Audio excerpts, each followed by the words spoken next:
Kinabukasan, tulad nga ng sinabi ni Calista ay pumunta siya sa kumpanya ni Frederick upang mag-apply bilang isang sekretarya. Dahil kilalang taong pamilya Harrington, siguradong hindi nakalabas ang balita na may ibang affair ang kanyang ina upang hindi mapahiya ang mga ito. At ang tanging nakakaalam lang noon ay ang pamilya Harrington mismo at kailangan niyang pasukin ang mga ito para makakuha ng impormasyon. The best way to do it is to be with Frederick's side. Kailangan niya patunayan sa isip na hindi siya anak ng isang kabit dahil malaki at mataas ang respeto niya sa kanyang ina.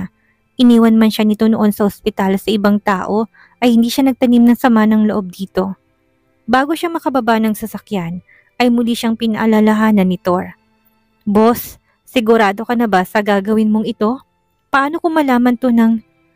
Vinson, bakit hindi mo nalang gawin ang usual na ginagawa mo? Do it discreetly, like you always do. Determinado umiling si Calista. Nakalimutan mo na bang nagdadalang tao ako?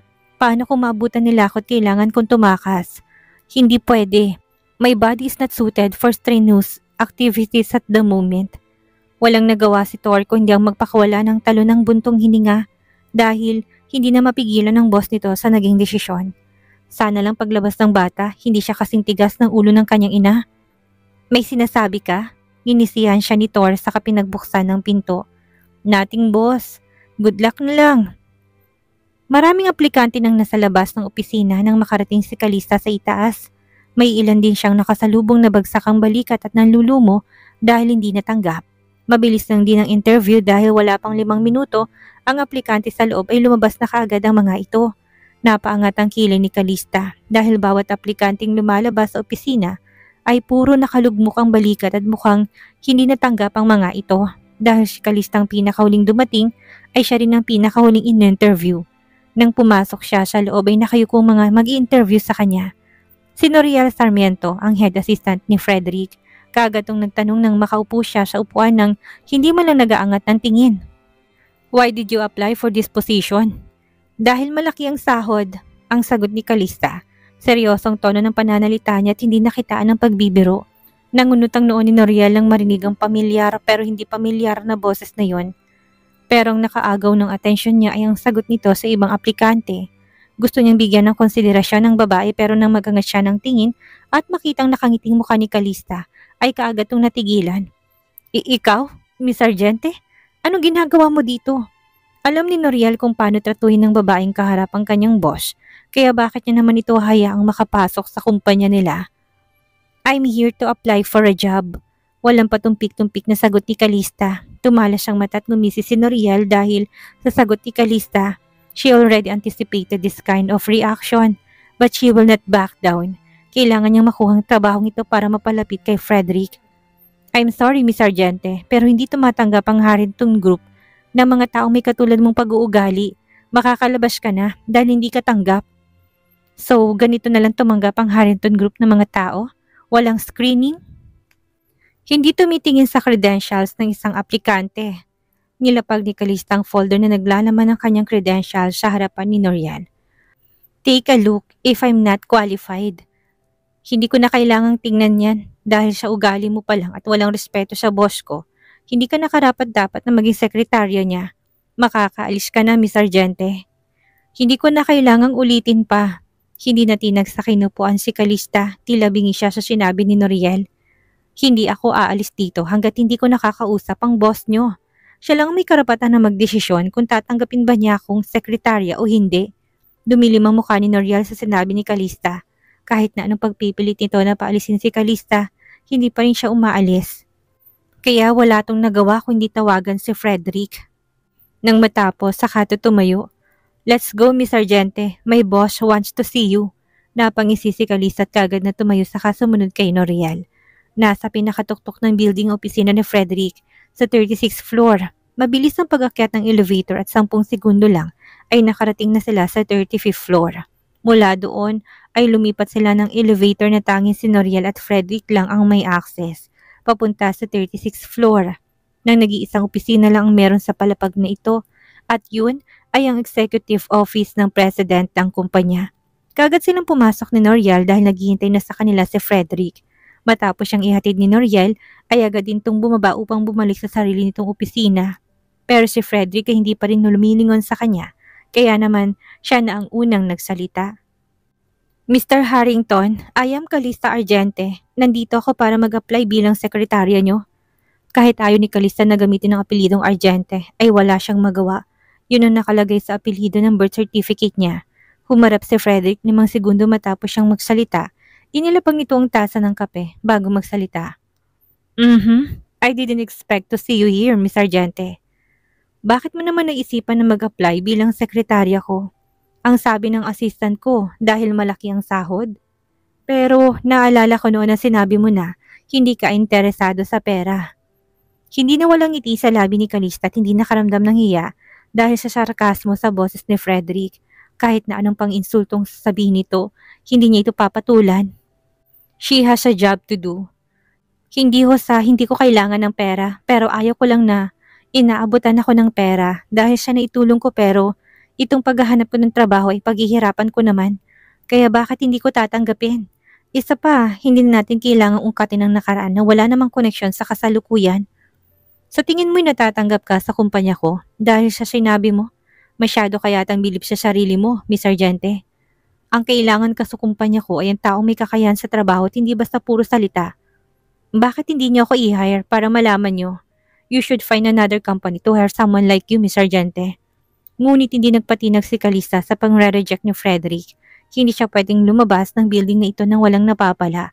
Bago pa makasagot si Calista ay biglang tumunog ang intercom at baliwalang pinindot yun ni Frederick kahit pa nasa harapan niya si Calista. Si Noriel ang nasa kabilang linya.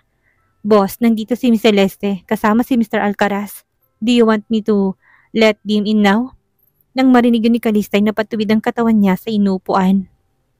Nandito si Vinson. Nagulong isip ni Calista nang marinig ang pangalan ni Vinson.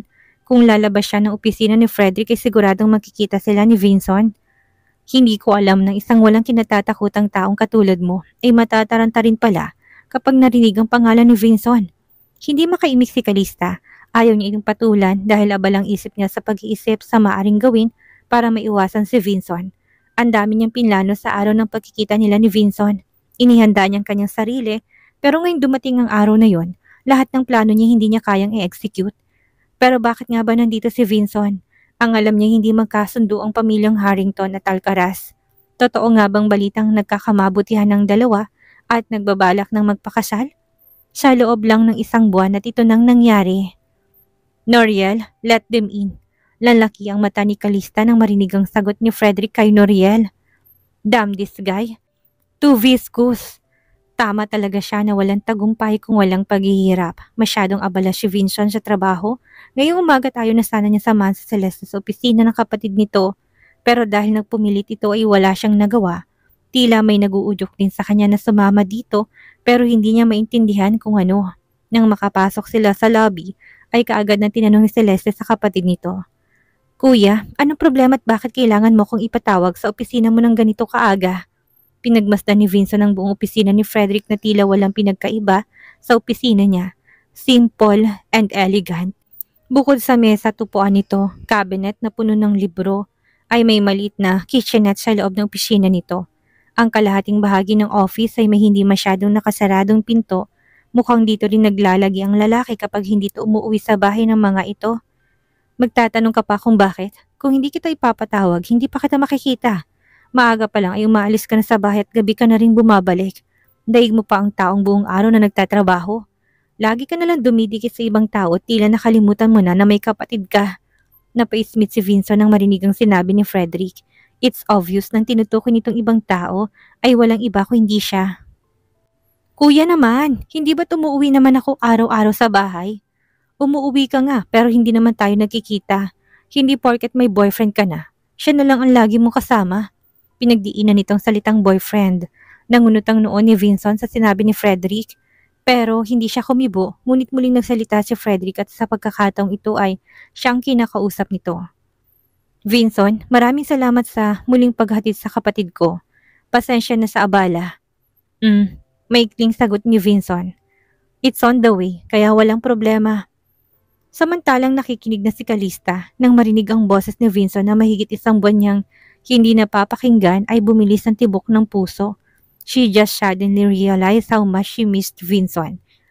Nanubig ang kanyang mata at tila may bumara sa lalamunan pero pinigilan niyang sarili na umiyak at baka mahalata ng mga bagong dating na nasa loob siya ng opisina ni Vincent.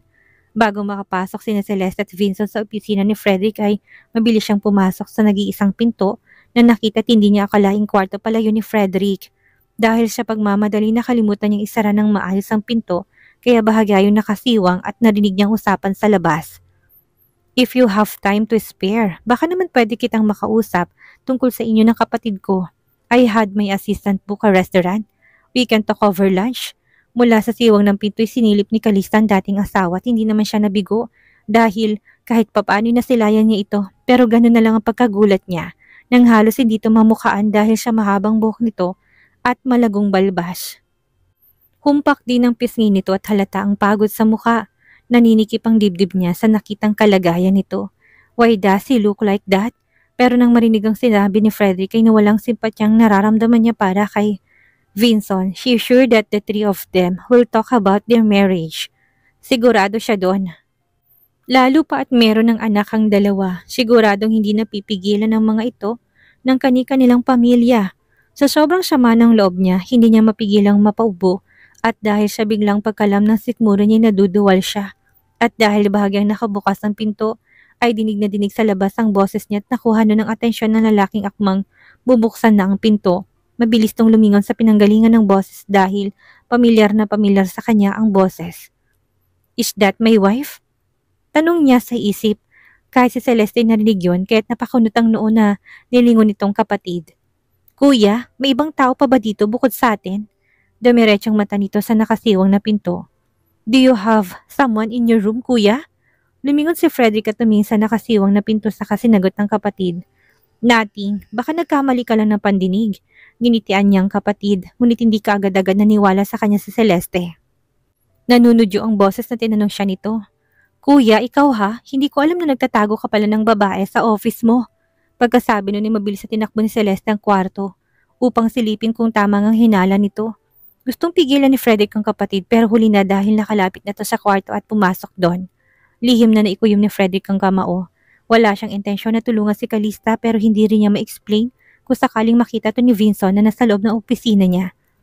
Samantalang buong akala ni Calista hindi papasok si Celeste kaya nanatili siyang nakasandal sa likod ng pinto dahil bigla siyang nahilo.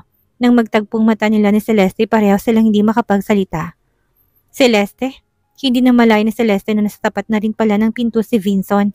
Kaya naman bago pa ito makasunod sa kanya, ay mabilis siyang lumabas at kaagad na sinarang pinto. There was nothing, Vincent. Tayo na sa restaurant. Hayaan na natin si kuyang asikasuhin ang bisita niya. Mukhang may sakit eh. Vincent only hummed before glancing towards the door. For the last time, nagpatiuna siyang lumakad patungo sa pinto, pero bago yun sinulyapan niya na muna siya Frederick. Nang makitang walang reaksyon sa mukha nito ay saka lang siya tuluyang lumabas ng pinto. Samantalang saka lamang nakahinga ng maluwag si Calista nang marinig na lumabas ng dating asawa si Celeste. Pinalipas niya na munang ilang minuto bago siya lumabas ng pinto. Nakita niya si Frederick na nakaupo pa rin sa upuan nito at hindi pa umaalis. Kaya naman kaagad nitong nilapitan. Gusto sana niyang pasalamatan ito dahil sa pagtulong niyang itago siya kay Vincent. Pero naunahan siya nitong magsalita. Miss Sargente, bakit kailangan mo pang pagtaguan si Vincent? You and him are over, right? Wala naman sigurong masama kung magkita kayo. Napaismi si Calista. Sa tingin mo ba, magugustuhan yun ng kapatid mo? Kung talagang gusto niya, hinayaan niya kami ni Vincent na magkita. Pero hindi, di ba? Kalmadong sumandal sa upuan si Frederick sa kakalmado rin ng boses na nagsalita. Mabuti naman at alam mo kung anong dapat mong gawin. Miss Sargente, maayos na kung ano man ang relasyon ng kapatid ko at ni Vincent. Nakita mo naman siguro yon, hindi ba? I hope you always keep yourself at a distance. Hindi mo na kailangang mamagitan sa relasyon ng ibang tao dahil makakasakit ka lang. Nangunot ang noo ni Calista. Kahit kailan hindi siya nangialam sa relasyon ng ibang tao. Kaya lang naman nagkaroon sila ng relasyon ni Vincent ay dahil ito ang nag-propose na magpakasal sila. Dahil sa isang kontrata pero dahil parehong nahulog ang loob nila sa isa't isa'y nagkamabutihan sila. Pero Vincent lied to him. Hindi pala totoo na gusto siya nito dahil may anak ito sa ibang babae. Mr. Harrington, ang akala ko ba hindi sang-ayon ng pamilya mo na magkasama si Vincent at ang kapatid mo? Bakit ngayon na ikaw na mismo ang nag-uudyok sa kapatid mo? Nagkibit ng balikat si Frederick at baliwalang sumagot. What can I do? Gustong-gusto ng kapatid ko si Vincent na tipong hindi siya mabubuhay kung wala ito. Hindi ko naman pwedeng agawin sa kanyang kaligayahan niya, hindi ba? Kalista silently gritted her teeth. So ano na lang ako? I am also your sister.